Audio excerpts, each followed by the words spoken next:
มาพี่น้องกินบักชะลอยน้ำกันเฟิร์สไทม์ได้กินนะเด้อบักชะลอยนี่ก็ได้พี่น้องพักกับพ่องามเราปลูกเองปีนี้นะ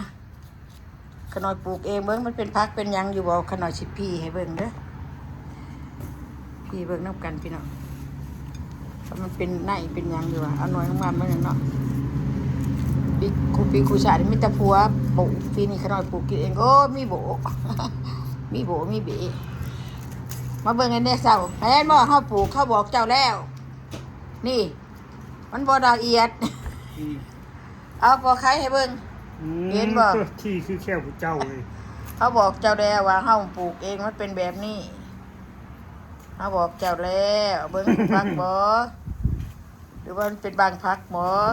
ไปเด้อต้องกินแล้วกันเด้อ FC เด้อกินมักซลีไปกินนะเด้อพี่น้องบักสะลอยนี่ได้บ่เป็นบักสะลีที่อยู่นี่เด้อมันเป็นบางพักเนาะได้กินแล้วได้กินแล้วมาพี่น้องบ่หลายดอกปลูกน้อยหนึ่งปีนี้นะขน้อยปลูกเองพวกน้อยกับผัวเมื่อยขน้อยกับเมื่อยพวกก็ปลูกน้อยเดียวขน้อยบ่ได้ปลูกเด้อปีนี้เด้อบ่ได้แตะจิกต้นเลยบ่ได้บ่ได้ดกหญ้าดกยุ่งบ่ได้เฮ็ดการกับมันมีแต่ขน้อยเทคแคร์เองก็พอกินอยู่เนาะพี่น้องเนาะก็พอได้อยู่เนาะก็พอได้ผู้เจ้ามันนี่แหละเนาะผู้เจ้าก็แค่โบก็ได้แค่โบนำเอาคือเปิดแกะลายกินเบิดบ่บ่กินแกะเลยดาได้กินได้ข้อข่อยข้อจ่อยได้กินได้บ่เป็นจังได้ทางเจ้าได้กินได้บ่โอ้เสียดายพักนี่งามบ่งามผัดเป็นจังสีเนาะจ้า